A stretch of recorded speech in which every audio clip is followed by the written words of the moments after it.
Hi everybody, I just wanted to make a short video to walk you through the deliverables for the Active Learning Institute course redesign. I usually send this out as written information, but people always get a little confused. So I think there's a lot of different pieces here, so I thought it might be easier just to talk you through it all. So I hope this is helpful, and if you have questions, feel free to reach out to me and or Eric. I just wanted to point out that the Active Learning Institute redesign is due on the Friday before fall classes begin. So that's Friday, August 21st. And we are asking that you submit those items to us, those deliverables to us via email. Eric and I like to just kind of control the management of the Active Learning Institute site. And so we will then upload your materials to the site. Once we've looked at them to make sure everything's there and that the naming conventions look correct and all of that, then we'll go ahead and load all your work into the site to showcase your work for other people who may want to look at it in the future. So it's a little different this year because generally people turn in their work right before the fall semester begins, and then we report those hours and people get paid for that after. This year, because of the uncertainty with COVID-19, Andy wanted to make sure that we were paying you out of this year's budget so that I think it makes sense. We're just a little unsure of what our budget needs are going to be come fall. And so we are paying you ahead of time. We're paying you in June. So it's really important that we make sure everybody honors that work that you're getting paid for up front, which will be 40 hours unless you indicate otherwise to us in email. So we'll work that out together. So I just wanted to mention it here just to kind of remind everybody that that's the situation. So here's what you need to know for the course redesign information. If you go into our D2L site for our Active Learning Institute, you'll see we have all these different sessions here that you've been following all semester. And we have just opened up session number 9. And this is the session, our last session, that includes all the course redesign information. And so if you click on that, you'll see some really important documents. And the first one is called course redesign information. So that's just kind of a written overview of what we need to collect from you. So I just opened that document, and this is what it looks like. It's easier to read if you download it rather than opening it in D2L. And then you can read the instructions in here. You'll see the due date, and then you'll see that these are the 4 items that we're asking you to submit on that due date of August 21st. So we would like to get your outcomes, a description of all of your course major summative assessments, your day-to-day lesson plans, and then a narrative reflection. So let me talk a little bit about each of those 4 items. So the course outcomes, this is really, you'll remember back to the first week or 2 of Active Learning Institute, we asked you to start figuring out what those outcomes are, and you may have revised it since then. So we just want to collect up front what those main outcomes are. You can either turn in the actual worksheet that we gave you, or you can come up with your own. So I'm going to give you a couple examples here. This is one from Kathy Mullins at the Westminster campus. She's a composition teacher, and you can see she just kind of created her own grid. So she has 6 outcomes, and each one is in a different color. And so that's how she turned hers in. Let me give you another example here. This is, let's see, Amy Nunnally. So this looks a little bit more kind of like the worksheet that we had. You all know Amy. She came in the week of the panel, and she was redesigning biology. And so this is what hers looks like. So we don't have a specific format you need to follow. We just want to see what those outcomes look like that you're designing toward.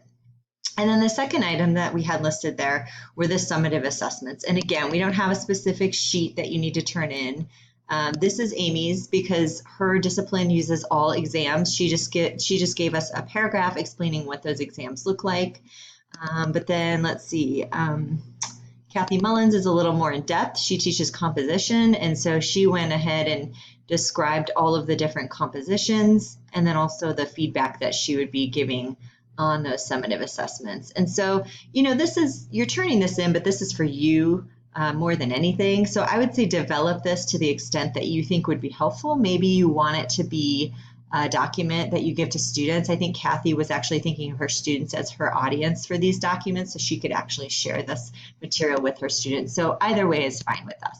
So those are the first 2 deliverables. And then let's see, what else? Okay, then we're going to look at the lesson plans. And so we do want you to turn in the day-to-day lesson plans. You can use that template that Eric and I provided you that we designed, and it's here and it's also in session 8 if that template works for you. Most people find that the template works just fine for them, but some people just really have a hard time fitting their vision of what their redesign course is going to look like into that template. It just really throws them for some reason. And so we decided to back off a little this time and give you some choice. And so if that template isn't working for you, you're welcome to use, you can click on session 8. We gave you another one, Wiggins and McTee. It's not as comprehensive maybe as the one that we designed, but this one is a great template that lines up with what we're doing. Or if you want to, you can certainly create your own template. We would just ask that if you create your own, you incorporate things like outcomes, pre-work, practice, formative assessment, formative feedback. You make those clear to your reader where those things are happening in the course. I realize that the template that we designed doesn't look anything like what we would naturally create for our own classes. It's kind of it may feel like a forced instrument, but the reason we created that way is because really what it does is it calls up all of those active learning principles. And it's really easy when we get into the weeds with planning to forget to hold ourselves accountable for things like, oh, right, I need to assess here. I need to give some formative feedback here. Where are they going to practice here? Those things can kind of get pushed to the side when we get back in our old habits and our old rhythms of lesson planning. And so that's why we created that template to really hold ourselves all accountable for saying, no, these are the things we need to make sure are happening over and over again throughout the course. So we encourage you to use it, but we also think if you have another instrument that you want to create that you think is better or works better for you, that's fine too. Eventually, when you turn that into us, we are going to showcase it. And so I'm just going to show you where you can look right now. This is the lesson plans and materials from let's not go to the fall cohort. Let's go to the spring cohort, because this is the group that came in and worked with you for the panel. And so these are mostly Westminster and Boulder people. And so you can see this is how we kind of house and showcase all the work. So you can see we have each participant and then all of the documents that they submitted for the redesign in here for other people to see. One thing you'll notice is that for these folks, you'll see that they turned in a previous syllabus and then they turned in an active learning syllabus. Just to simplify things, we went ahead and cut that out for this summer. You will probably want to make some changes to your syllabus to reflect the changes in your class that you're making for your active learning redesign, but we're not going to collect the syllabus. So rather than collecting 6 items from you all, we're going to be collecting just 4 items from you. And so you can see, again, let me pull up an example of either Kathy or I guess this one's Kathy. This is what her active learning lesson plans day by day look like. So you can see she goes through each class period, gives us the date and then what day of the week it is. And that's how she organized that. So they all kind of look like that. And you are welcome to scroll through and look at any of these documents that other people have already submitted if you think it would be helpful. So that is in there. And then the other thing I just wanted to mention was this reflective narrative. And I always trip over myself here because I call it reflective narrative and then sometimes I call it narrative reflection. So everybody gets confused as to what I'm talking about. But let's see. Okay, I have it listed as narrative reflection here. So the last thing we want you to do is take some time to reflect on what this course redesign process was like for you and to anticipate how it's going to go with students. So let me open that document here.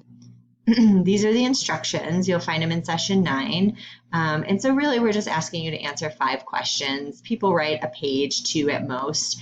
And it's interesting because some people say, oh, I was so tired, I didn't really feel like doing this. And then they found that this process really solidified for them their whole vision that they wanted to go into the semester with. And so I think this is a really important step.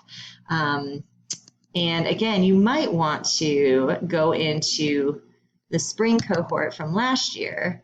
And I think you might have some fun if you went in and took a look and read some of the narrative reflections in there. They're really really fun to read. So I think what some of these folks are saying might start to resonate more for you all as you get through your course redesign as well. So the last thing I guess I will make a point of showing you is the naming conventions.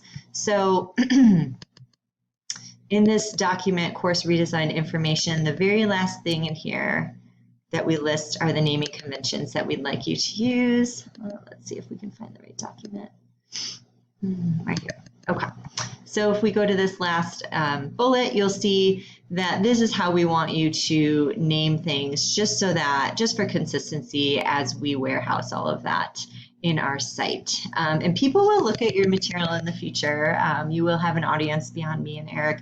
We've had people within Front Range come and look, and then also we've had people from the system office ask if they could have access to the course and take a look at the materials in there as well. So it doesn't have to be perfect. Please understand that even though you will likely have an audience for this going on into future semesters, everybody also understands that these are drafts and that whatever you end up teaching in the fall may not look exactly like whatever it is that you submit for this course redesign, and that is totally fine.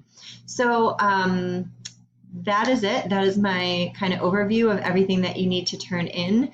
If you have any questions, I will be checking email this summer. I may have a few days in between when I'm checking it, but I will get back to you if you have questions. So do reach out to me, and enjoy your redesign process. I'm sure you're going to do awesome work. Thanks, everybody.